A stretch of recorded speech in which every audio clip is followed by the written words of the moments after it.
Hello, welcome everyone to The Distraction here on Fightful.com. I am Jeremy Lambert, and I'm amazing. Joseph, I'm amazing.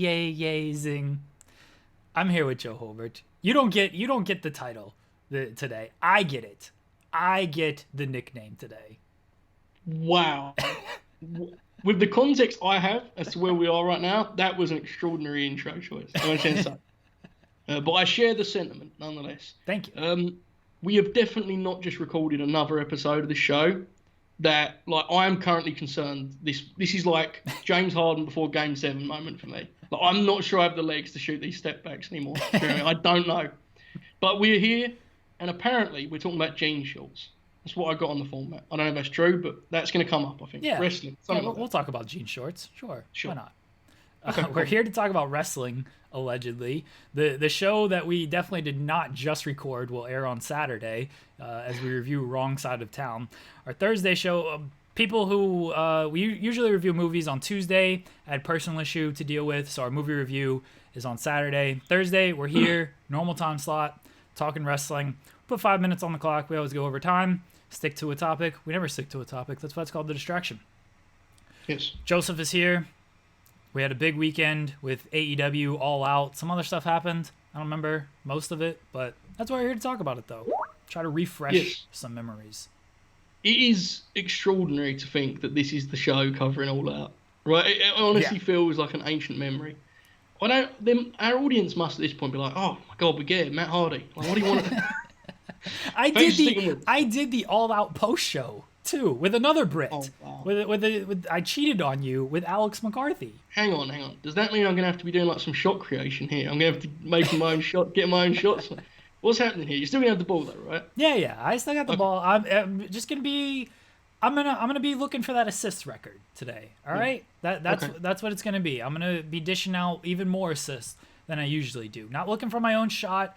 Not setting on the screen, not going to the elbow, taking my little jumper there. Instead, I'm going to get there, little crab dribble in and out, and then look for you. I need you to cut. I need you to cut a little bit on this episode, not just standing in the corner. I need you to cut a little bit. Get those dunks. You've been dunking today. I need some more of that, all right? Yes, I've been dunking.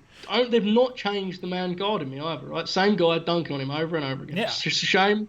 But hopefully he will adjust his defensive tactics against, because otherwise more dunks will come, won't they, Jeremy? It's pretty clear. In fact, by the time you're listening to this, I may have dunked again. That's where we're at right now. So, I think the defensive adjustments will be you're just going to keep getting ignored and you're still going to get dunked on. Yes, exactly that. He just takes another guy when I get to the rim. He's like, okay, cool. Yeah. Follow the product, folks. You follow us on Twitter. You can see where all our dunks are happening at. Let's get into the wrestling here. We'll go all the way back to Friday, almost a week ago at this point. We'll go all the way back to Friday. Joseph, it finally happened. The Golden Role Models, Bayley fed up with Sasha Banks for reasons, for layers, for faces. Just a brutal beatdown on the boss. No longer boss time. Boss is in the hospital. Joe, what did you think of the big angle where Bayley turned on Sasha? So I have two big positives, and then I have a whole lot of grey area. So the first thing is, this is a rare example of a prolonged beatdown making perfect sense, right? Because no one should have come out to save the legit boss. There's no reason for anyone to want to save her. She has been very mean for a very long time. We agree here, right? Good stuff. Yes. I like how brutal it was, and I like the idea. To me, Bayley, like the way they've done this, it has to be a major match. When they meet, and it will be obviously, but I don't want obnoxious Bayley here. Like, I know people like it and you can clip it and be like, yeah, Charlie Caruso, Renee, whatever, but that is not to me the approach to this angle. You need Bayley to be like insane with how attached she is to that belt. This angle was a great step in that direction. She was truly brutal here, so I like both of those. In terms of execution, I can't argue. My issue is that my reaction to it was like, yeah, sure. Like, I didn't, and this could be a commentary on me more than it is the angle, but I just feel it's gone on for so long that when it happened, it wasn't a shock. It was more like they got there. You know, like okay, we're at that point now. And I don't know if that's a me thing or not, but that has kind of That's like a cloud over the whole thing for me. I'm not sure if I'm fully into it, but I think that's maybe more of a me thing. I don't know. It's been a long time, right? I think it's more of a you thing because based on everything that I saw, people loved it. I thought it was great. My complaint on how they set it up was they almost went too hard on commentary. Corey Graves is like, "Oh, big things are happening tonight." Like they teased it a lot on commentary that this stuff was going to happen, and then when it did, I was ecstatic that it happened. They didn't need to drag it out any longer. I thought they were going to drag it out longer, and I was just like, how much more can you get out of this? But I thought they tipped it a little bit too much with the commentary, and I would have not had Corey Graves and Michael Cole beat over the head that, oh, big things happening tonight. Like, look what's going on here. They dedicated not even just the beatdown. I think Sean had it like 42 minutes worth of this program between the interview, the match, and then the beatdown. Like 42 minutes of SmackDown was dedicated to Bayley and Sasha in some form or fashion. So like they had plenty of time. They've had plenty of time for months now to do this angle. I'm glad it happened. I'm glad they pulled the trigger on it. Now we will see the follow-up. They've got directions to go with Bayley, obviously. She's got some contenders, mainly Naomi. You could put in Lacey in there, maybe even Mandy Rose. A lot depends on how long you're keeping Sasha out, because I'm keeping Sasha out at least until the draft. Like I'm moving her to Raw, and I'm not having them touch. I could even see them keeping her out until Survivor Series, and then she's a surprise entrant on the Survivor Series team. I've even seen people say keep her out until the Rumble, and she's a surprise entrant until the Rumble. Like that's a little bit of a stretch. But if I'm not keeping her out, I'm keeping her away from Bayley. Yes. At the very least. Okay, so I want to circle back to that because that is a very interesting like booking element of this. I do want to stress, like, when I say my critique, this is a hit, by the way. And anyone that says the WWE audience doesn't like long-term storytelling, the WWE audience actually loves this whole thing. I don't know if like you said it, right? Everyone loved this. So this has been a success in every which way.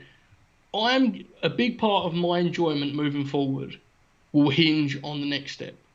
Why was this the moment for Bayley to make that decision? Right? Like I need something there because they were together for an awful long time. Like the draft. So since they got put together on SmackDown, Sasha returned because the timing was, I think the turn happened on like September 3rd. Like September 2nd of last year was when Bayley attacked Becky Lynch and aligned with Sasha. So it was a whole year since Bayley attacked Becky that they've been together. So, I don't want to I can't criticize because I haven't seen it yet, but it will very much kind of live and die with me by how they frame her decision. Like, is this Bayley saying she has no use for Sasha anymore? I don't know. I can't, but that's a big part of it for me because I am not as invested in, like, just the idea of the match as some people are. Does that make sense? Like, some people it's like... Now, the interesting subject, and we always talk about how we like to discuss the sort of, like, mapping stuff out for wrestling. And I find it often is very nonsensical with WWE. This is an interesting case. I personally think the Rumble idea is, like, insane. I don't think people realise how far in the distance that is. That's like, what are we talking here, Jeremy? Nearly 5 months? 4 months. Okay. 4.5, really. Yeah, so, I mean, that would be... I don't think this division is flourishing in the way where it's like, yes, we'll leave out perhaps our best performer and most popular performer for 5 months, 4 months. So I'm not sure about... I think your approach... If WrestleMania is the end game, your approach is the correct one. The first match they have should be WrestleMania. She should win the Rumble, which then she chooses Bayley, right, after being on the other brand. I'm not as keen on they can wrestle 3 times and that's the blow-off. Like, I don't know. I think there's something to be said for that being the big match. The other option, of course, is, and this should not be quoted as a report, but if you have any interest in Evolution 2, that's the match, right? Like, clearly, unequivocally, that's the match to do. So that's just something to keep in mind because I know the October pay-per-view schedule is weird because there's, like, a show on the first week of November, right? So that's just something to keep in mind. That's all. I don't think there is a show in October. I think... No, that's it. It's like it goes like the last week of September and then the first week of November. So like there's a slot there, on like the second or third week of October. I don't know. I'm just praying. Well, if everyone watches the replays on Fox Sports 1 of Evolution. Oh my goodness. Remember that was one? A deep cut. Yeah. That was strong. Yeah. He's listening right now, and that has shook. That's dangerous. Bad. Look, if you watch it, WWE's paying attention. All right, if you watch it, they'll bring it back. I hope Evolution 2 happens at some point. I think the women deserve it. I think the fans deserve it. I'm kind of sick of just hearing about it. Like, I'm sick of just either it's gonna happen or it's not. And right now, there seems to be no actual traction that it's going to happen. But I hope it does. My personal layout would be Banks gets drafted to Raw. You keep them away from each other. They're on opposite teams at Survivor Series. Even at Survivor Series, I'm not having them do too much. I'm having Bayley kind of run away from her and everything. Keep them separate.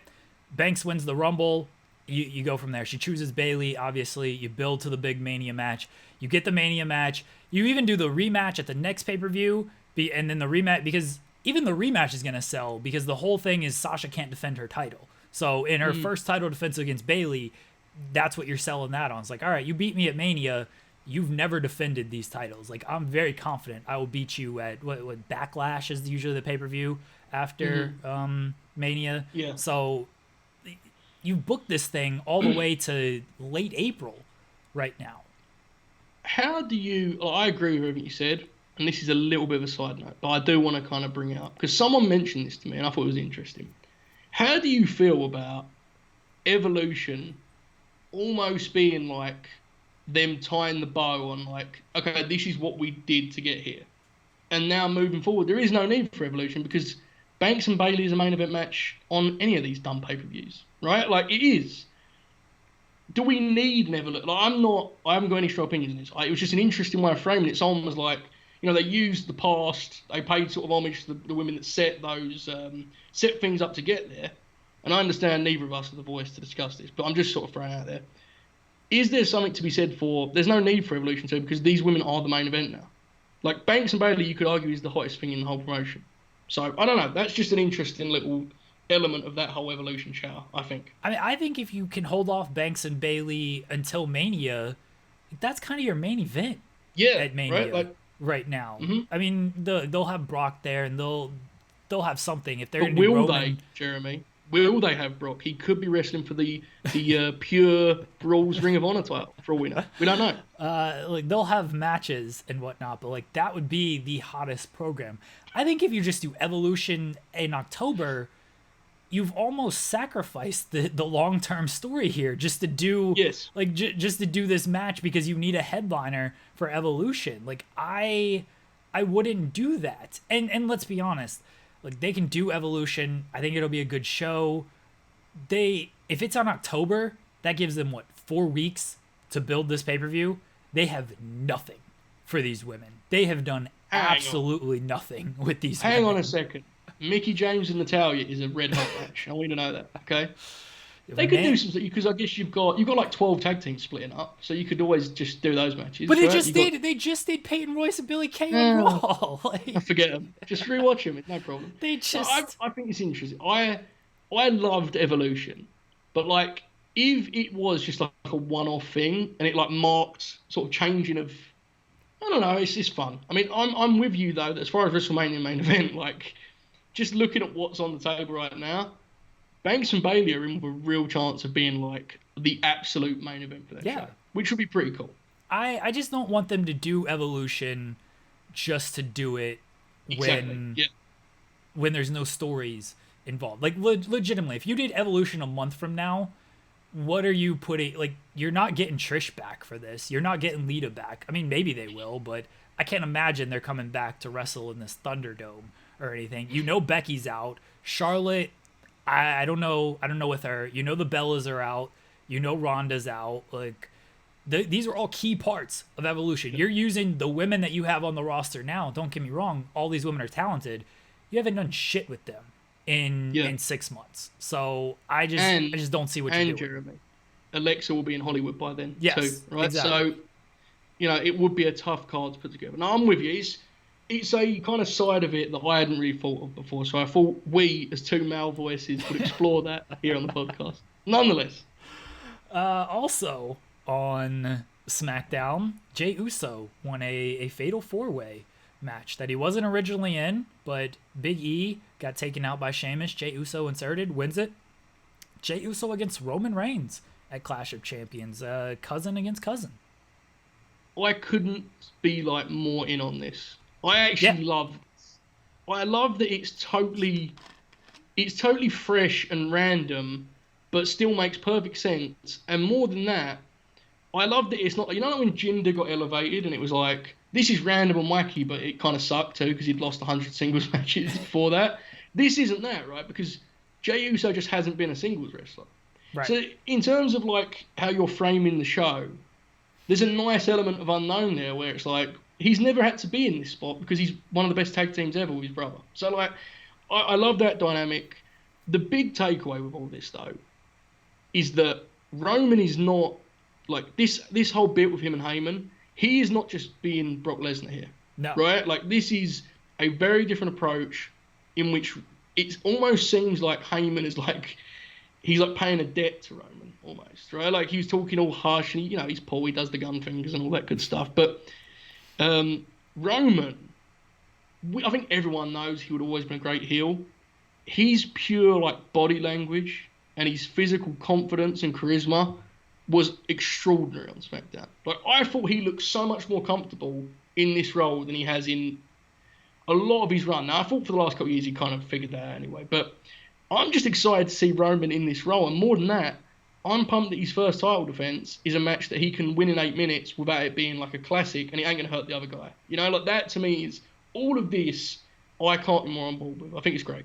I like that they added a story to this almost meaningless title defense because you knew once they announced this fatal 4-way match, the original people were Big E, Riddle, Corbin, and Sheamus. You're thinking you can't give away Big E now, like not if you actually have plans with this guy down the line. Like you just can't. Roman's not losing at Clash of Champions, okay? Exactly. Anybody can report that, all right? Jeremy Lambert from Fightful says Roman Reigns will not lose at Clash of Champions. I'll be correct on that, all right? I'll tell everybody. Keep following me for more accurate scoops. He's not losing at Clash of Champions. So you don't want to do Big E because there's no real drama there. Riddle, you don't want to quite do that because I guess they have plans for him. You don't want to just squash that right away. I thought, all right, Sheamus or Corbin win. You do a little 2-week feud, however long this pay-per-view is before the pay-per-view. He beats him in 30 seconds. No harm, no foul. They switched it up, and they're like, let's put Jey Uso in there. Like you said, you got an actual story in there. He can do 6, 7, 8 minutes on this match. Roman can look great. You give Uso some hope spots because he knows him well, and maybe Roman's still wrestling with things in his head and whatnot. However you want to lay the match out. But it'll help Jey because he's going back to the tag team once Jimmy's healthy, so he'll be fine. And it'll help Roman because it'll show off a different side of him, and it'll give him a quick victory where he's not sitting in a chin lock for 4 minutes in the match. Yes, all of that co-signed. And even just in like the most sort of pure fan way, it's just fun to see one of the Usos like doing singles stuff, right? Like they are such remarkable wrestlers. You love the Usos. You got them the smoky promos with the lockdown cage and everything. Wonder where you're going with that one, but yes, I did do the smoky promo. But they're a terrific team, one of the all-time teams. But because of that, and because of the promotion, and especially, and just kind of their act in general, like there's no need to see them in singles matches other than the classic. One Uso wrestles one guy, that whole tag team build that they love. And their matches never mean anything. I'm just interested in what they produce here. So that part of it as a fan is cool. And then all of the reasons you stacked up, it's hard to look at this as anything other than a home run, to me. I also think, I mentioned about Roman's whole, the persona and such.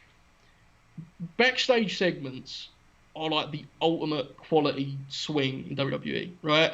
Some of them are so contrived to the point where it's like, I could not possibly care.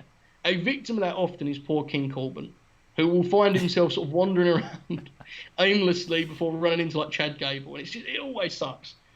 But when you have guys who are comfortable with what they're, going to deliver, and they have that kind of chemistry, Roman and Jey Uso stuff was so compelling without doing anything. Like the dynamic of Roman almost being like understated.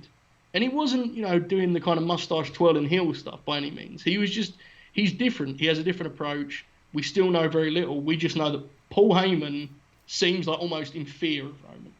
It's fun, man. They give us enough that we want to come back, but they didn't give us the whole thing. And like, here's Roman's whole motivation and stuff. You know, it's like they give us enough. We get it, but I want more character development. That's a big term for this show. Character development. And more layers, Jeremy, is what I really want. No, but seriously, I thought this was great. I'm all for it. I like that Heyman, because it wasn't just, all right, it's Heyman with Roman instead of Brock. Yes. I thought that was Heyman's best promo he's done in forever, because all the Brock promos feel the same. They've felt the same for 2-3 years now. This one, like you said, he was more subdued. I like that more, like, he felt in fear of yes. Roman. Like, he's there to, as you said, like, pay a debt with everything. So I thought Heyman was great. Roman really shined in those promos. And Jey Uso, you got a little bit more out of Jey Uso than you would expect. And the dude hasn't been on television since, I guess, Mania when Jimmy got hurt. So it was good to see him, and he's in a good spot. I thought this was great. I thought SmackDown was excellent this past week. I was in a terrible mood. I thought it was an excellent show. I know that this was part like me being silly, but I think SmackDown has actually been pretty good since like everything shut down. Now look, there have been weeks where both of us have messaged each other and been like, this show sucks. On a whole, the last 6 months, I think it has been far better than Raw. Yeah. And I don't know if that's the consensus. What I do feel with SmackDown is, even if some of the stuff sucks and I don't like it, that's wrestling, right? There is an element of like, I want to tune in because I feel like I've missed something. I haven't felt that with Raw since the late 90s, Jeremy. No, but it's seriously, like, I do, there's an element of SmackDown where it's like, there's some stuff going on, there's some hooks for the show, and that's all you can ask for. Where they go with it is a whole other matter, and you know, I have faith with this. By the way, have you watched the new version of the Talking Smack, Jeremy? I've watched bits and pieces. I haven't watched like the whole show. There's a really neat little narrative element that Jay put in, where he was explaining, like, he kind of loves Paul Heyman. He was talking about these, you know, the family's history with Paul and all that great stuff. And he was like, you know, I can't trust him. I'm not sure what he's here for, but I love the guy.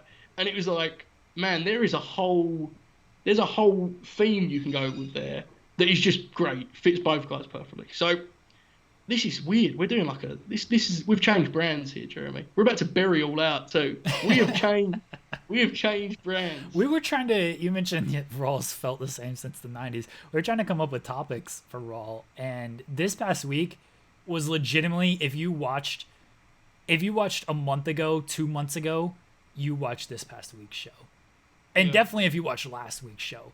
Dude, we had Keith Lee and Randy Orton wrestling for the 4th time in 3 weeks. I know one was a 3-way match, but like the same match. It was legitimately the same match they did in Keith Lee's debut. Garza and Andrade against Street Profits has been going on for 5 years now. The only thing that happened on Raw was Cedric joined the Hurt Business, and the Mysterio family beat Buddy Murphy like he was a piñata, which I thought was hilarious. Yes. Otherwise, Raw was 3 hours of nothing. 1 week, you're going to just be like, next topic, Angel Garza and Andrade. Are they splitting? and we're going to discuss it like it's a brand new. I'm actually convinced we covered that pre-WrestleMania. It's September. I mean, I'm all for long stories, but that one isn't even a story. It's just like one scene playing out over and over again. That's what it is. Like, these aren't stories. It's the same note over and over again. And it's like you're not advancing anything. You're just doing the same thing, and then when the turn happens or whatever happens, you expect us to care. And it's like they've been doing this same thing with no motivation, no actual advancement for 3 months now. I don't care about any of this. Yeah. Raw sucks. I do want to say though, and I know that everyone's given them enough love already, but it can't be overstated how valuable the Hurt Business is to that show, right? Yeah. Like, it is actually insane that Bobby, MVP, and Shelton are providing them with like minimum 30 minutes every week. Like, I don't like to, I don't know what their process is. I think I have a pretty good clue, but I don't know. But there is 100% element of just like, we have 3 hours to fill, man. Like, it's I get it. And boy, are they helping in that regard, right? I mean, they did, 2 6-man tags this week? I guess the second was an 8-man. They did a VIP. Like, anything they can do to help the show, they're doing it. I would like my friend Bob to get a nicer, a more prestigious title around his waist than the one he has. I accept it for now as a consolation. Let's advance that. I want the big one. I want the big gold, which doesn't exist anymore. That's what I want. I think you'll be waiting a while, unfortunately. Maybe you can get the Raw Underground Championship. I don't know when the finals is for Raw Equally Underground. good. Yes, also good. Look, the Bob thing, at least he's not doing terrible marriage angles with Lana. That's a win, right? Like, massive win. So there you go. What happened with that angle? He, I legitimately forgot that Bobby Lashley and Lana were married for like 2 months. Yeah. She called the wrong play at WrestleMania, and Aleister Black kicked Bobby in the head.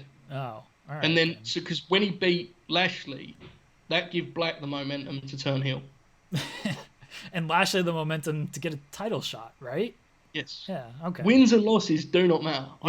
We've learned that. I understand, like, if your criticism is they should, fine. I'm with that. We can talk about it. I kind of agree. However, I cannot stress enough, they do not matter, okay? It's pretty clear at this point. But yes, I'm with you. Let's talk about All Out. We're going to start with the topic that was the topic from All Out. Matt Hardy took a bump, hit his head on concrete. It looked very bad. He looked out unconscious for a moment. He was purple in the face for a moment. The referee, Aubrey Edwards, tried to stop the match. Matt got to his feet, stumbling around, could not stand, very clear. They did stop the match. And then after 2 minutes or so, they decided Matt was fine. They could keep the match going. They finished the match. Matt was obviously supposed to win. Matt won. He was taken to the hospital for precautionary reasons. Tony Khan says he doesn't have a concussion. Rebby Hardy said he'd 1,000% had a concussion. He was on Dynamite. He said he's going to recover from his injury. I don't know what his injury is. If he didn't have any injuries after the doctors, this whole situation is weird, and it put a big damper on All Out. Yeah, so I was going to say, I mean, one of our topics is like All Out in a grander sense. Yes. But, I mean, these are the same, because one of them had a major impact on the reaction to the other. Right? Now, I think there are a lot more issues with All Out than just this alone, but it was clear, in terms of consensus, this had a big impact. So that's definitely a kind of group deal. So I completely share everyone's anger and disappointment at the way they handled this situation. However, oh my God, I think more focus needs to be dealt on what are we doing here? How is no one saying, you know what, Matt, I don't think you should take that bump? I'm sorry, I may have missed the memo, Jeremy. You've listened to 100 Matt Hardy interviews and transcribed 99 of them. The whole point of Broken Matt and all that silliness was it let him work smarter, not harder, right? Matt is known for being a creative guy who has found ways to adjust and stay relevant without killing himself in there. I'm sorry, man, this is insanity. Like, we have become way too comfortable with professional wrestlers doing actual stunt work. That is not what this should be. I'm sorry. Like, this is my take on it in general. That was not even the finish of the match. That was the opening spot, effectively. What are we doing at that point?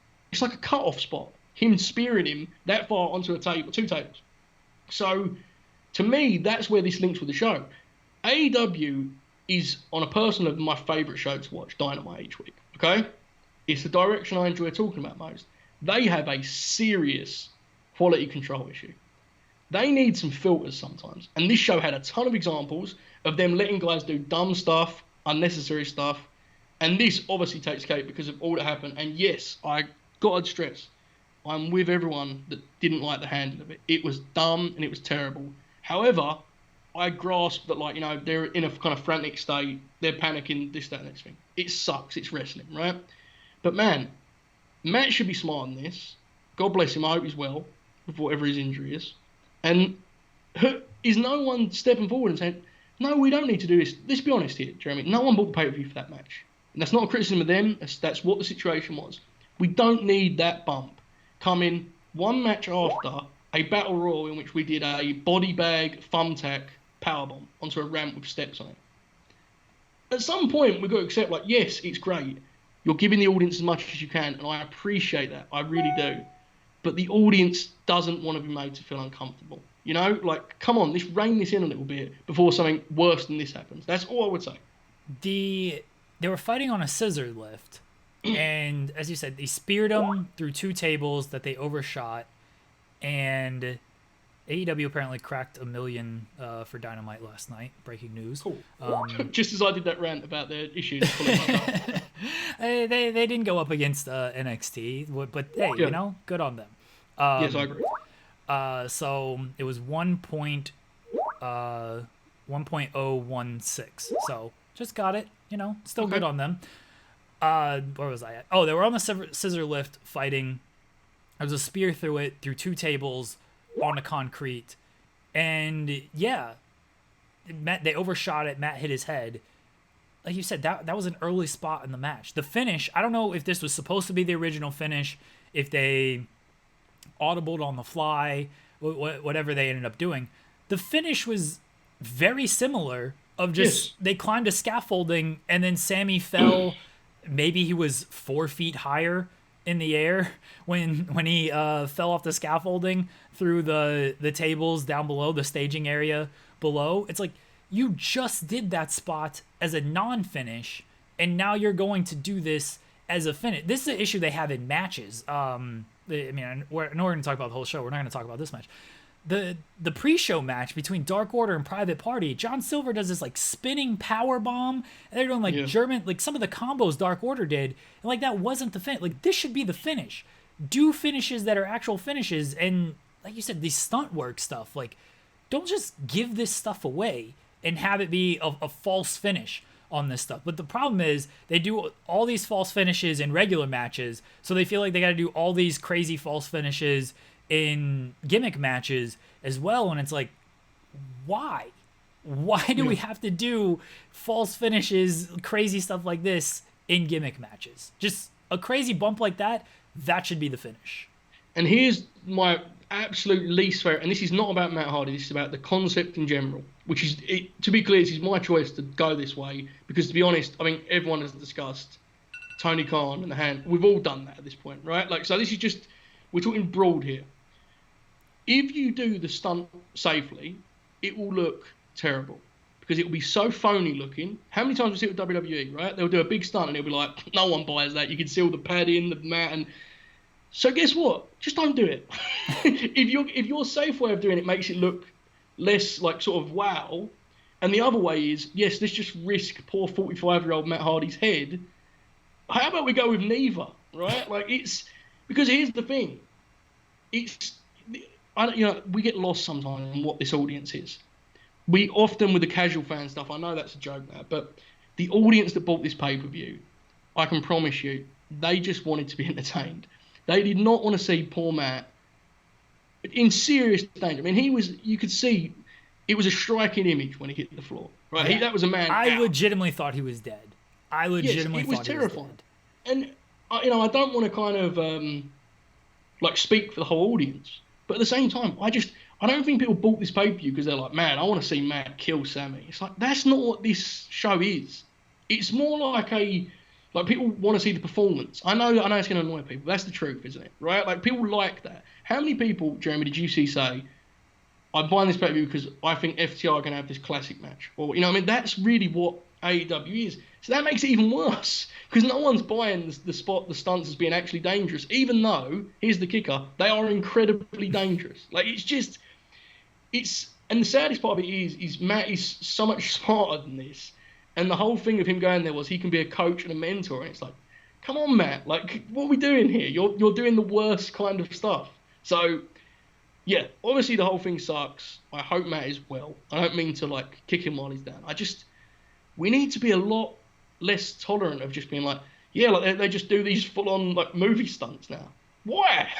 There's no need. The best stuff on this show, and we're going to get into all that now. I know I'm rambling, I'm sorry. But the best stuff on this show was the professional wrestling.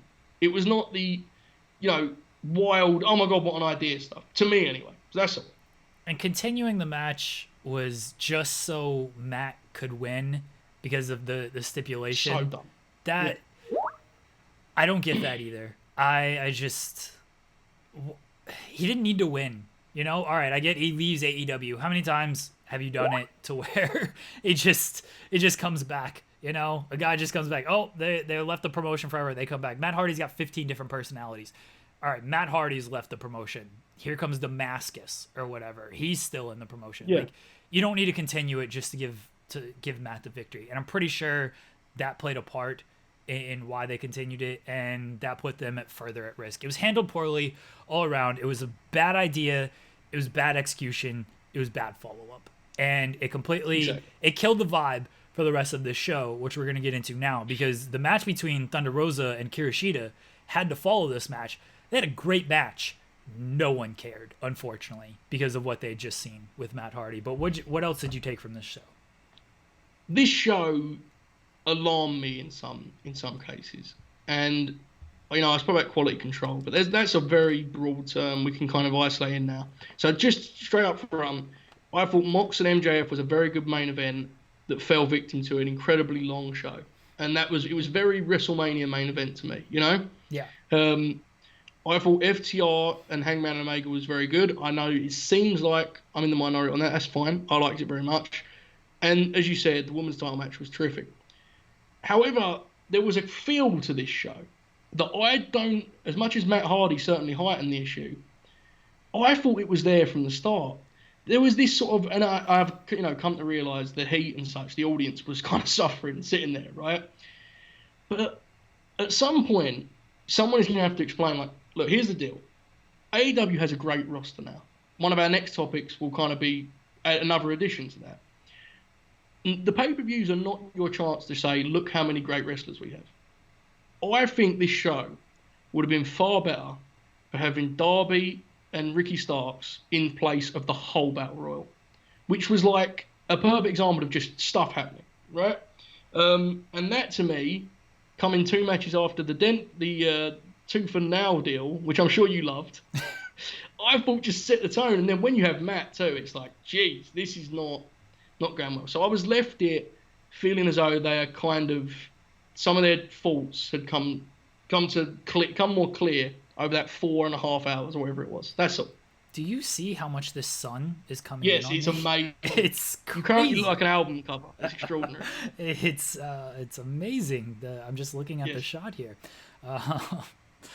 I thought that it was way too long. I think WWE has actually done the right thing during this era of like, hey, 2.5 hours. I don't think any pro wrestling program should be longer than Raw. All right? Like, that's 3 hours. That's way too much. I understand it's a pay-per-view. I don't think any program should be longer than Raw. 3 hours, cut it off. That's all I want to see from these shows. Mm-hmm. If you're going to do the Battle Royal, I would have moved that to the pre-show. I would have, because they moved the tooth and nail match off of the pre-show, and it was a dumb match. I actually didn't enjoy it that much. It kind of sucked. Yeah, it wasn't very, they had some campy moments, but even those campy moments just weren't all that good. Yeah. So they moved that off the pre-show, and instead of replacing it with a pay-per-view match, they just put 2 cold matches on the pre-show. And don't get me wrong, I like the Dark Order and Private Party match. I thought it was good. And then Janela and Serpentico, why did those need to be on the pre-show? Put the Battle Royal on the pre-show. They could have put the 8-man tag on the pre-show with Dark Order and on those guys. They could have put the Bucks and Jungle Boy and Luchasaurus on the pre-show. They could have easily moved that stuff instead of, all right, let's keep our main card the same, essentially add another match to it, and then throw on 2 pre-show matches. If you want to say, hey, the pre-show is important and you should tune in and this is to get you to buy the show and everything, then put important matches on it. You're just putting cold matches on this pre-show. Yeah. It made it feel like just any other WWE pre-show. Way too long. Yes. FTR, Kenny Omega, Hangman Page, I thought that was too long as well. Edit that down, cut it down. They did all that work on Omega's leg that meant nothing. It was just... He walked off. Yeah, it was just nothing. It felt like the crowd was just waiting for the turn and waiting and waiting. Yeah. And because it never came, they were just oh, okay, that's the finish was weird too. Omega's just standing there on the apron. Something just didn't click in that match. The main event, I like that match too, but that's a case of, all right, you've already gone long. I don't need 10 minutes of chain wrestling to start this. Once the blood happened, I thought it really picked up. That should have happened about 8 minutes sooner. It was just a long show. I didn't think it was a bad show. It was the worst AEW. Yeah. It was the worst AEW pay-per-view, but it was too long. Yes, it is important to know that. Like, objectively speaking, it's a good show, right? Like, it had like a handful of matches we liked. So therefore, like, by in kind of the most sort of consensus standards, it's a good show, right? It wasn't like we had nothing to enjoy on it. But watching it was a very different experience than sort of explaining it match by match, right? Like, I do think the Tooth and Nail, going with that as the opener, I think was like an all-time insane move. Yeah, I think about it, it's so strange. Because, like, the whole thing with the pay-per-view, especially with their pay-per-views, they have 4 a year, and they are very expensive, right, Jeremy? So, like, people are in there, like, let's go. And it's like, welcome, everybody. Here we go to Britt Baker's Dentistry. What? Like, why are we doing this first, you know? Use that to space out stuff later. If anything, if Hangman and Omega and FTR wasn't going on last, perhaps they should have gone first because they were going long. I don't know. There was just a lot of strange decisions that, like, AEW has done a really good job of being, like, they've been competent in areas I thought they could be shaky for a year. This show was like, okay, let's bring them back down to earth a little bit. The wrestling gods almost, JBL, was like, let's bring them back down to earth. There are holes there, and that's fine. I think they'll be better off for this show. But I have to be honest in saying I didn't enjoy watching it that much, which bummed me out, I gotta say. Yeah, I'm trying to think of anything else on the show that stood out to me. I thought Shida and Rosa was great. Shida gave a lot in that match, and they're bringing back Thunder Rosa to do an NWA title match next week on Dynamite. So I don't know what the deal is with Thunder Rosa's contract with NWA. I know she has a lot of big aspirations, and she should. She's very talented, both in the ring, on the mic, behind the scenes. So I hope the best for her. And if this lands a full-time gig in AEW, more power to her. But I thought that match was great. Like, there was some, like you said, there was some good wrestling. I just don't need a 4.5 hour show. I mean, right, yeah. you tack on the pre-show. This show didn't end till 11:30. Like, it's too long. Way too long. And I think we've spoken about this before. Like, we've done 2 AEW pay-per-views before this one, I think, since we started this show. And, like, I will often say, my biggest criticism of their shows is they try too hard at every moment. Like, and often I think that's fine. Like, sometimes matches go too long, and I just sort of go, they're on pay-per-view. It's expensive in the modern wrestling landscape. Let them be. This was the first time it actually had a negative impact, right? Where it was like, not only are they trying too hard and going too long, it is now making me enjoy the rest of this. Like, man, when Jericho went out there to do the Mimosa Mayhem match, I was like, please, I can't watch Chris T's taking this bump any longer. Like, it was just, we were so deep in. That was a weird match because they're like, oh, pinfalls and submissions count too. Like, you're not gonna do a pinfall. You're not doing this big 2 vats of mimosa and be like, yeah, Orange Cassidy just wins with a roll up here. Like, I didn't even understand why they added that to the match. Just, he's got to go into the mimosa. That's gonna be the finish. Why bullshit and be like, yeah, pinfalls and submissions are here. It would have ruled if Chris just like submitted him with the walls of Jericho. I was hoping that, or someone just like slipped and fell in it. It was like, screw it, just. By the way, while we're on this show, we spoke about the Battle Royal. When I didn't like the Battle Royal. I don't know about you. I've seen some people say they really liked it. I thought it sucked. So what, the Battle Royal? Yeah, the 94-man casino Battle Royal. Yeah, outside of Darby's bump where he nearly... That guy, by the way, talk about just doing stunts. Calm down. Yeah, like, you don't need to be taking all this stuff every single week, every single pay-per-view. Like, a blind power bomb with a thumbtack body bag. Like, what are you doing, dude? What are you doing? In the Battle Royal. Like, why? If you're going to do that, you could have saved it for Dynamite. And at least it would have been like more of a headline. By the time that show ended, it was like, Darby did what? People completely forgot, especially after the Matt Hardy stuff. People completely forgot that Darby took that spot. By the way, this is what I was going to say. So the Battle Royal, Eddie Kingston, like, purposely went under the bottom rope, and it was pronounced as possible. He mentioned it on Dynamite. I know we're going to talk about Dynamite with something else, but just quickly, are we assuming they're going to make this a thing? Was it always a thing? Is it them reacting to an accident? What do we actually think is going on with that whole deal? Because Eddie just mentioned it, and it was like, okay, cool. Like, I don't know. Yeah, he mentioned it at the end of his promo on Dynamite. They've already announced the Moxley and Lance Archer match. Like, they're already building towards that. I would assume that we do an Archer and Kingston, because the Moxley and Archer match is until like mid-October, so they're like gonna build that match. I would assume we do an Archer and Kingston match at some point between now and then, of like, hey, I wasn't eliminated, like you got to actually beat me type of thing. If not, I don't know. I don't know what the point of that was. I don't know if it was an accident. I don't know if they did it on purpose, but regardless, like, it happened. You got to follow up on it. I thought the finish of that match, and I'm an optimist, Jeremy, as you know, this podcast is very optimistic, but I thought the finish of that match was an indication that AEW kind of realised that people are rooting for Eddie Kingston, because, like, he's a heel, right? And Archer is a heel, and he was the last guy thrown, and he's like, they're kind of doing the thing with him where he's like the lovable rogue, right? Like, he's not a nice guy by any means, but people root for him. That audience that was dead silent for the majority of that show because it was obviously so hot and it was long, they were with Eddie Kingston as he battled with Lance Archer and Jake Roberts' bored snake that would not leave its bag. So it would be interesting if they inserted Eddie in some form or fashion, because then you could protect Archer. Archer and Moxley, it's weird. I really enjoyed their Tokyo Dome match, but like, it does nothing for me in the AEW land, and I don't really know why. Again, that may be a me thing. Jake Roberts, the stock is beginning to decline for me. Okay, I'm going to be honest here. I think that's the bigger issue with Archer, is that I'm not sure Jake Roberts is helping him right now. Yes. Like, that initial promo on Cody, fantastic. Awesome. Everything else since, where he's talking about busting nuts and shit, like, just very sexual, man. Yeah, very sexually driven, man. Yes. Incredible to hear. It makes me actively uncomfortable, which I know is his intention.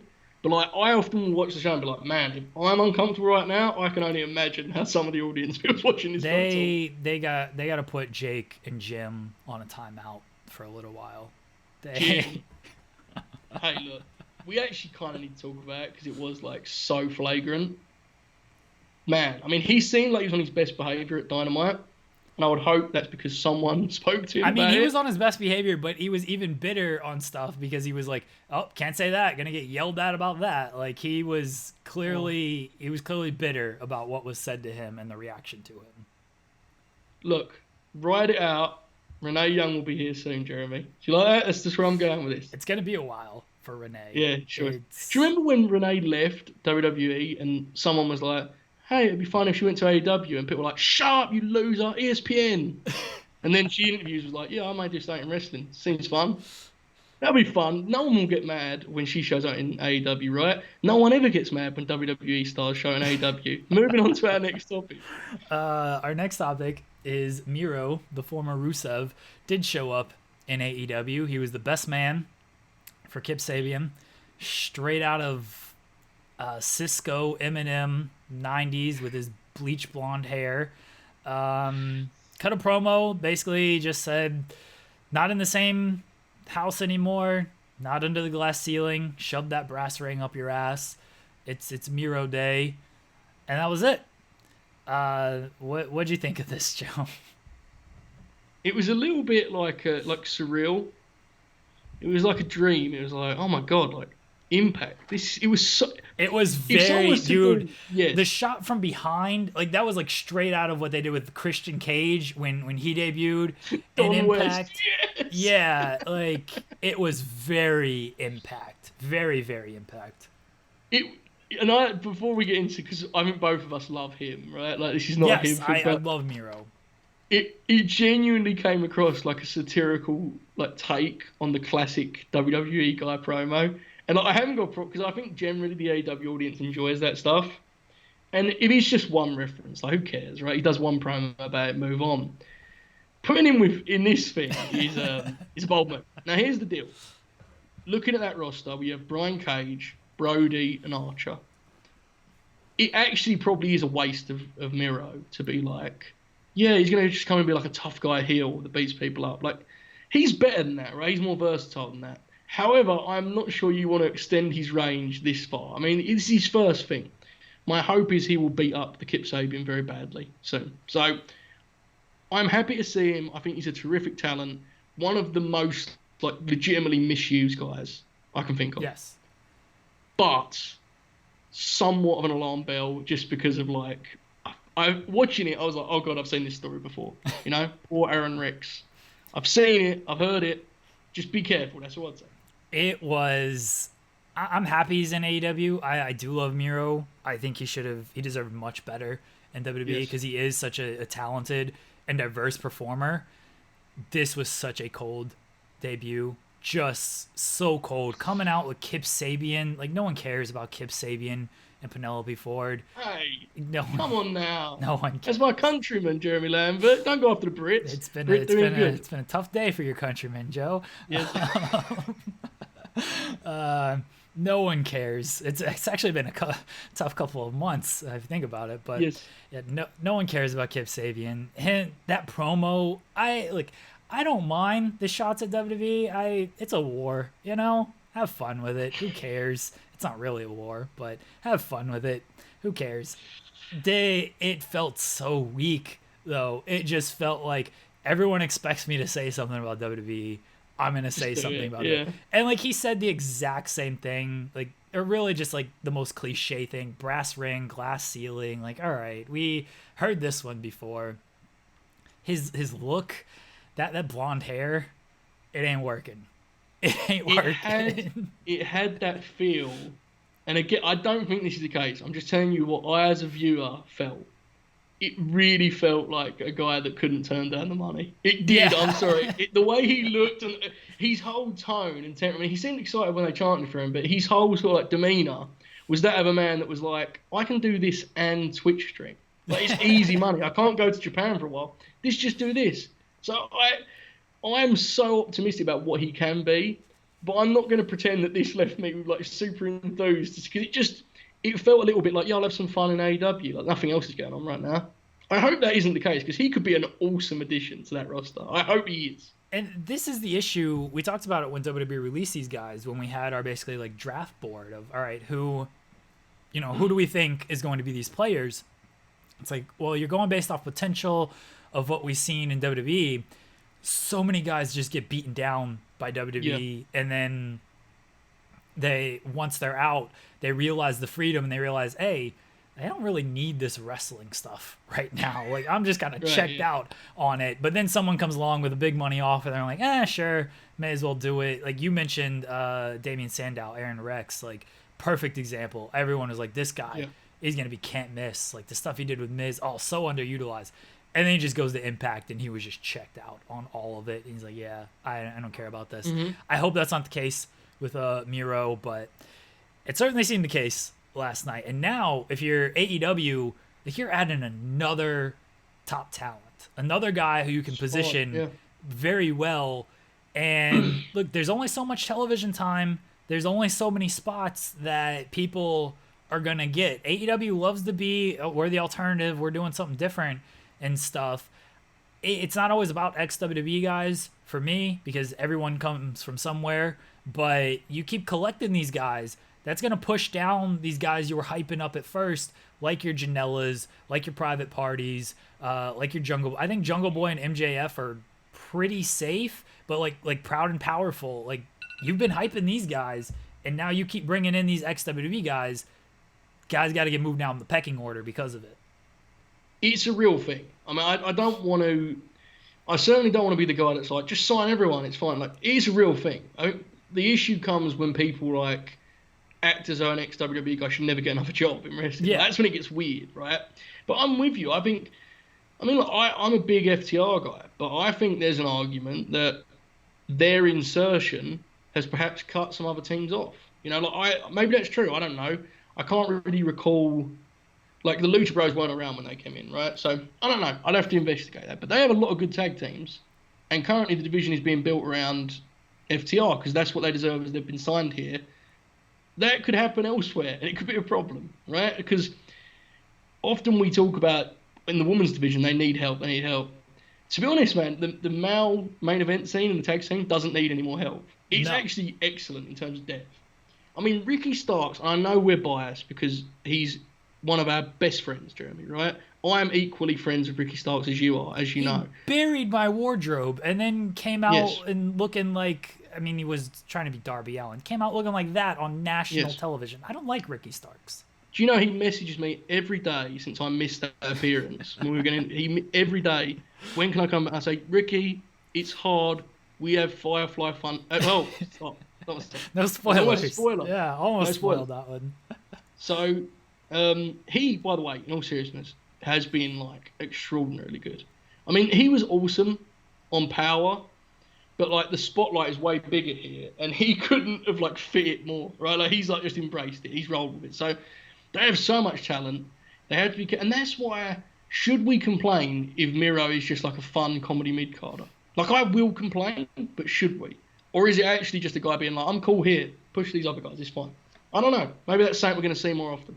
I mean, even if it's that, like, you're still taking away television time from somebody else who could fill that role. I mean, Miro, he's probably going to be better at it than a lot of people, but he's still taking away time. This is an issue. I mean, I ran into it on our TEW series. I run into it every single time on TEW. I want to collect all of this talent, and then I realize, oh yeah, I just got like Adam Cole doing nothing.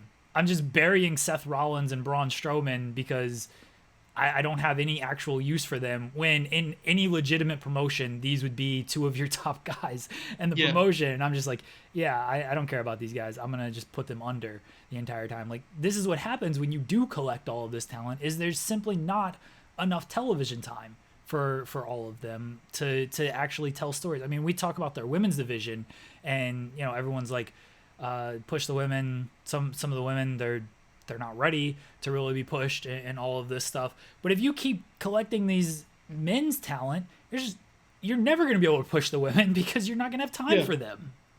Because it's a real fit. Like, it's a real thing that when the women will get like a 5-minute match, like, I'm not going to lie, I will sit there and think like, there's so many guys to fit on this show. I get why they're not being like, okay, now we're going to give Big Swole a 10-minute promo. Like, I get it. That is not me saying it's good or right. They should do more. But I'm just saying, like, it's a real thing already.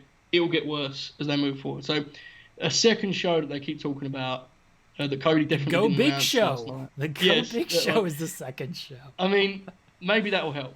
That's going to be very interesting how they use that, because their audience does seem willing to watch another show, right? I mean, Dark's obviously been a good test for that, and then they've been doing these Evolution reruns to test the audience, right, Jeremy? So that's fine. Miro, we're both very excited for him, and we love him as a talent. We are just a little bit cautious after seeing the demeanour of the man. He looked a little bit checked out on debut. So there you go. Yeah, we'll see what happens with Miro. Hopefully it's good. Yes. That's it. Anything else from Dynamite? That Dynamite was a fine show. I don't remember half of it. That was a fine show.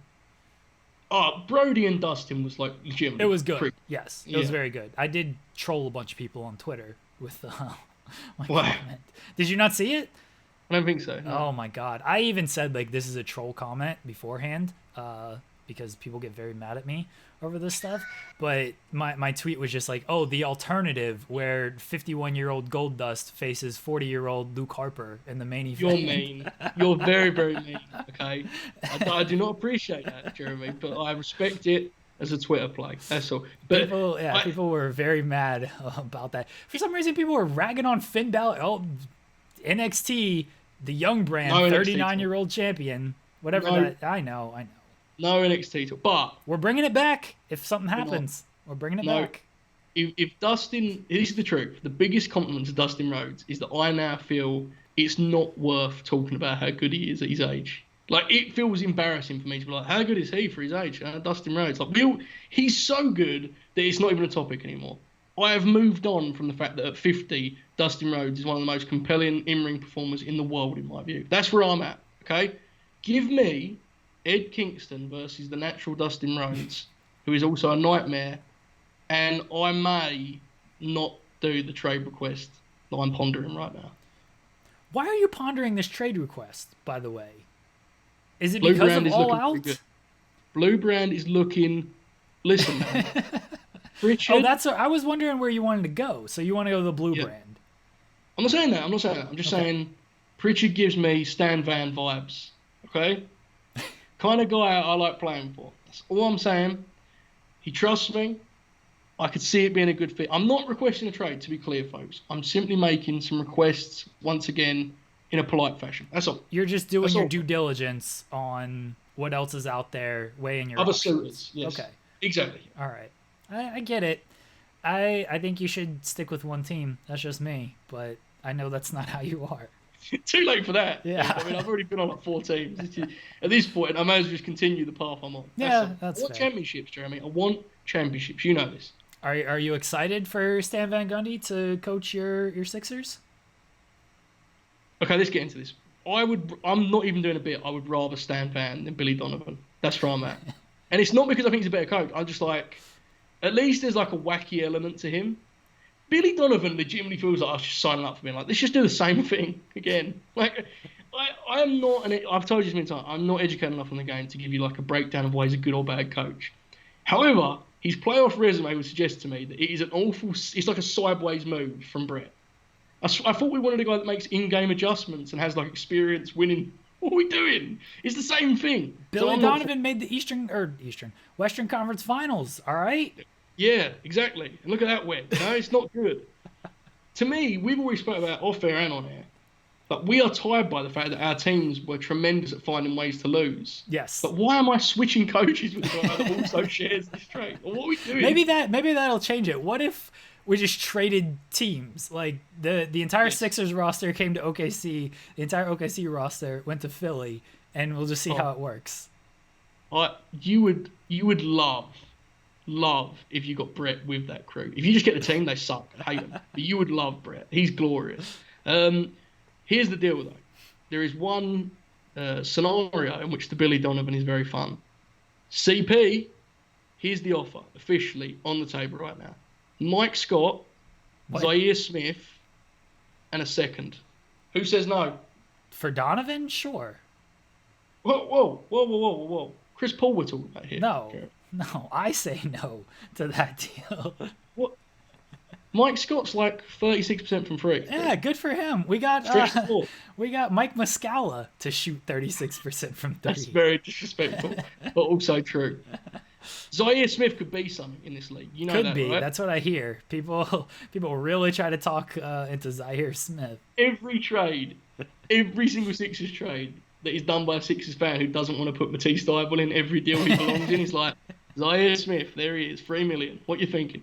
Poor Zaire, it's not his fault, right? I'm not even like super high on Thybulle because like we got Lou Dort. What do we need Matisse Thybulle for? But that's legitimately the best prospect the Sixers have, right? There's nobody else who you're thinking like, oh yeah, this is a guy who you probably want to include in a deal here. So the deal is, I'm biased not because I think they deserve to get Chris Paul, because I think you'd be insane to take Harris or Horford. Like, this is where I legitimately stand. Yeah, he Harris talked me out of this trade. Dude, honestly, night. They shouldn't do it. But am I being a fool here to think that, like, if they pulled it off, Paul Simmons and Embiid is like... It's really good. I feel like I'm fooling myself again, but I would legitimately believe we had, like, a chance. I don't know why. Because our issue is we haven't got a guy to close games. Chris Paul was tremendous at that this year, I don't know.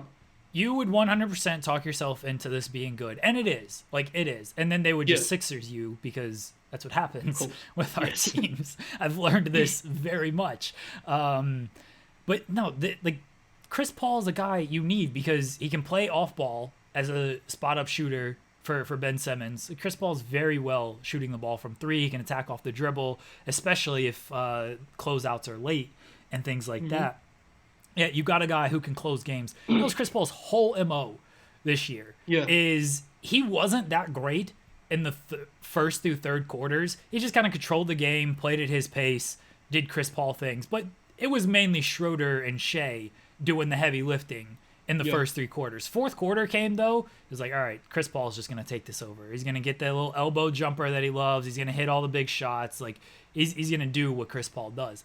And that's exactly what you need in Philadelphia. It would be a very good thing. I, as a Thunder fan, Tobias Harris, both those contracts suck, by the way. Just awful. Tobias Harris, I think, can be like a good 1B option. Like, I'm kind of talking about, he was good for the Clippers as a 1B option, okay? Not at that money, that money completely scares me.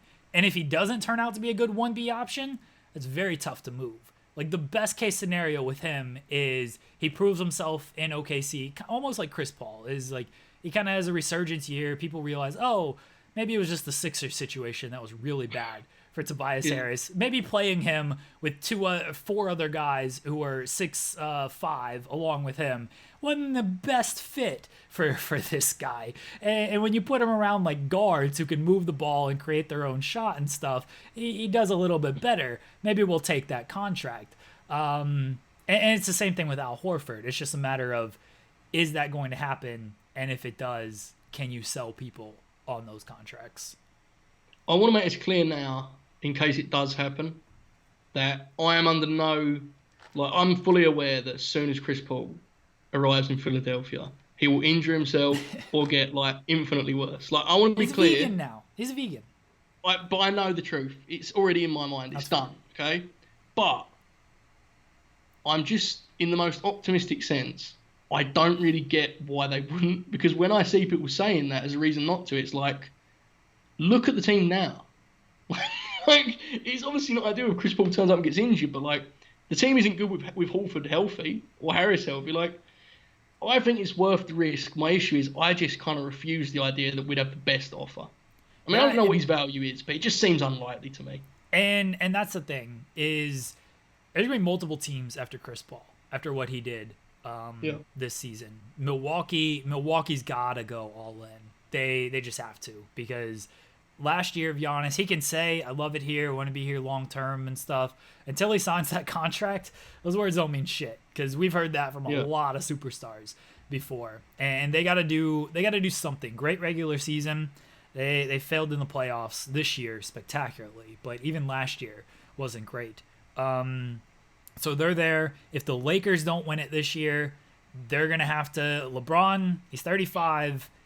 Something's got to change there, I would assume. Because, I mean, Chris Paul's not going to make them younger, but it at least gives you another very talented player. Miami, if they don't make it, maybe they make some changes. There will be teams out there for Chris Paul. New York is just going to be a connection because it's New York. So there's going to be the offers out there. Does Philly have the best offer? I don't know. I still think Sam Presti's in a very good position. And as far as Donovan goes, you don't want him as your coach. I think I don't. I think Billy Donovan, by all accounts, very nice guy, did some good things in Oklahoma City, some great regular seasons. The playoff record speaks for itself. The failures, I tweeted this stat yesterday, and I harped on this before. 16 straight playoff road losses. It's insane. I don't even get how that happens. And then in those losses, because they've lost 16 games. That dates back to 2016. Just to 2017, in their 16 losses since then, 8 of them were double-digit losses. And 3 of them were by 20 points. 2 of them were 30 points. Their margin in the last 4 years in the playoffs was minus 136 or something. When they lost, they lost spectacularly. And when they won, it was just close games where you just happened to win. And some of those wins, the Westbrook-George game where they each had 40 and Westbrook shot 40% from 3. That's not good coaching. That's just Russell Westbrook hitting shots. Right. Yeah, and it's I know it's a bad fit because he always comes with that disclaimer that Brett did of really nice guy. But it's the same. And the way that he, Westbrook had amazing numbers. I know both of us, I think, are pro Westbrook. You obviously for very, kind of sincere fandom reasons, but I just enjoy watching him. However, I would not say Billy did a terrific job of harnessing Russell Westbrook as far as, and that is the worst thing to me because look at our 2 guys, man. They need some kind of direction, And that's the... Dennis Schroeder said it after last season of Billy didn't really have much control over this team. He's Brett. He's the same person. It's the exact same person. It very much seems like that. Schroeder was a little nicer this year of oh yeah, things change. Things change because Chris Paul is more adaptable than Russell Westbrook will ever be. But really, to me, it always comes down. Billy Donovan could be coaching right now. He could be coaching Game 4 tonight if he just benched Steven Adams for 5 extra minutes. Yeah. It really comes down to that. You don't want Billy Donovan. I think he'd be great in somewhere like Chicago where the expectations are low. They can kind of rebuild. They can ease into things. If you want like title hopes and things, he's just not the guy who's going to get you over that hump. Similar to Brett Brown. Do we think it could be Ty Lue? Like, seriously, I don't know. But there are some very interesting quotes about like how good he was at playoff tactics and such. It's just interesting. That's all. It's an interesting thing with Lou because, I mean, he won a title, right? Right. You can never take that away from him.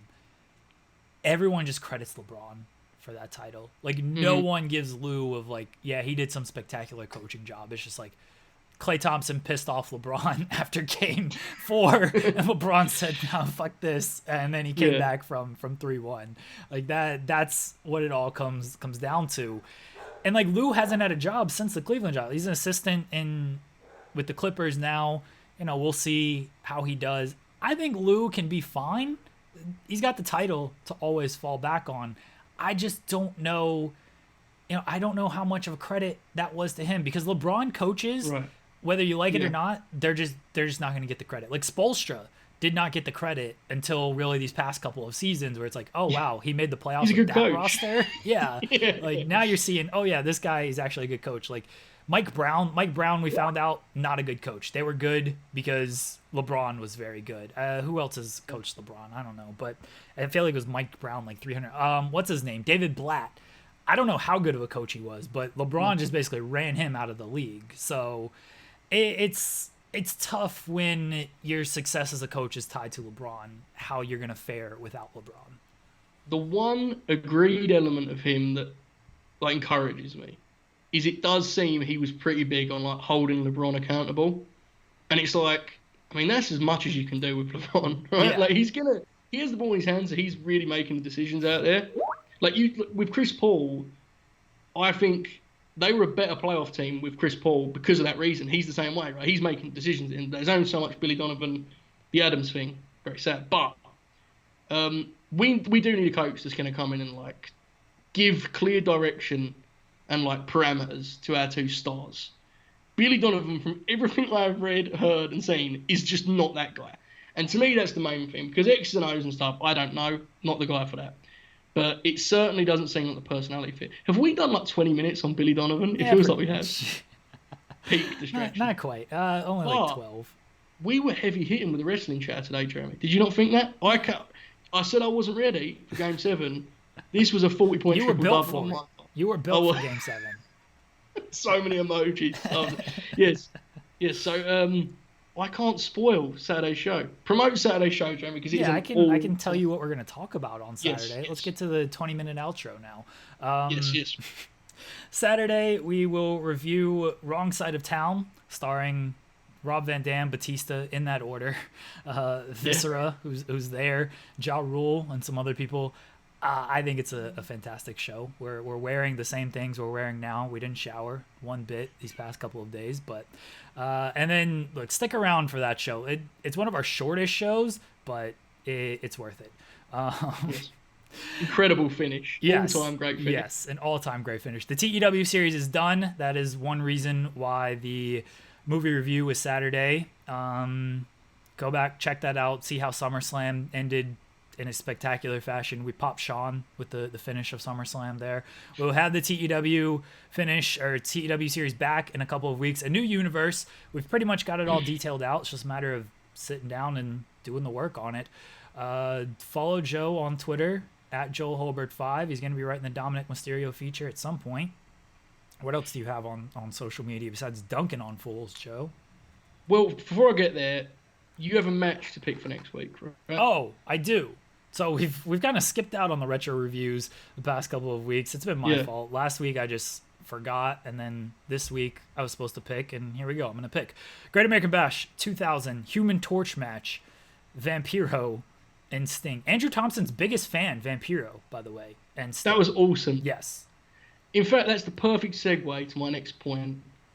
I have a public service announcement, that's the word correct, for any members of the professional wrestling media, if by any chance you're a fraud, phony, hack, liar, or cheat, I would suggest you come forward and announce yourself as such and start producing some content that isn't lists like 5 ways the legit boss Sasha Banks can face Bayley. That's all I'm saying. This is not aimed at anyone in particular that was dunked on today. I'm just saying, if you are a liar, fake, phony, fraud, hack, cheat, come clear. Now, with that in mind, I want to give credit to Andrew Thompson, who is the best. We've said this before, right? The best. There are many talented people, and with that in mind, I will reiterate my new weekly, daily message. You can send me any content you produce about wrestling. Audio, video, written articles, whatever. I will try my best to either share it with the people that can help you or help you myself. I will try. I've done this with a few people before, very talented people out there that don't get any attention because there are frauds, hacks, liars, cheats, and yes, charlatans. So with that in mind, that's my closing statement. Dominic Mysterio article will be out eventually because I produce real content and don't make up stuff. And as is such, Jeremy, I had the ball for a long time there. Shot clock violation, but I felt that was important. Here you go, pal. It is very important.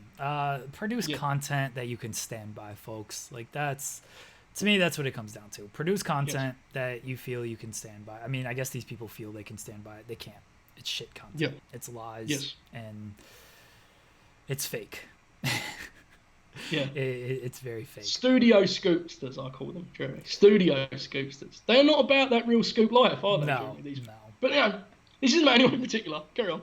If you do want fake scoops, you can follow me on Twitter. I'm passing them out like candy. I actually got banned from doing my own fake scoops vid. I got in trouble for it. What nonsense that was. I have so much credibility, Joe, which is not true, that I got banned from doing fake scoops. Amazing. Truly amazing and incredibly ironic when you look at the landscape. But here we are. You've got to, look, Fightful, it can't be having you doing that to the reputation. You're on Reddit all the time. Yeah. You tweet just like, you'll do like a cold take, which is like, Finn Balor's not that old, and people are like 400 retweets. I know, I could not believe. It's so over, it's crazy. I could not believe how many likes and stuff that had. I was just like, I didn't think this was a big deal, but I'm Reddit scoopster now, Reddit famous. Yeah. I'm apparently getting mentioned on other podcasts. Yeah, this is the thing. Wow. This is the thing. Okay. So I won't out the people who did this, but I did get a DM from somebody that a pretty big website, the person from this was like, yeah, they want to run your article on the Raw script being rewritten. Like they want to run that as a report, as a tweet. And the person who also writes for the website was like, he's just joking. Like, it's just a bit that he's doing. We don't need to run that. So that's why I got in trouble for my fake scoops bit, because legitimate websites were like, oh, Jeremy's got credibility. He writes for Fightful. We can run this report as truth. No, I don't. You'll know when I have a scoop. All right, everybody, you'll know. I'll pass it to Sean, and he'll put it out there. And he can have all the credit for it, because I do not want to be a scoopster. Fake one, I think it's fun. I don't want to do that. I don't think I could do it with a straight face, honestly. I like doing joke shit too much to be able to do that. You can follow me on Twitter, though, at Jeremy Lambert 88, where I am amazing. And I'll be doing a secret video game stream. If you want to watch me play 2K this Saturday, follow me on Twitter and give me feedback on that, because we are starting the Fightful Gaming streaming next week, hopefully, with 2K Battlegrounds, assuming everything goes well with the underground streaming that we're doing this Saturday. Assuming everything goes well, we will do an actual live stream that'll be on our page, but I need people to show up on Saturday night to give me feedback on that stuff. So there you go. We'll be back on Saturday with our review of Wrong Side of Town.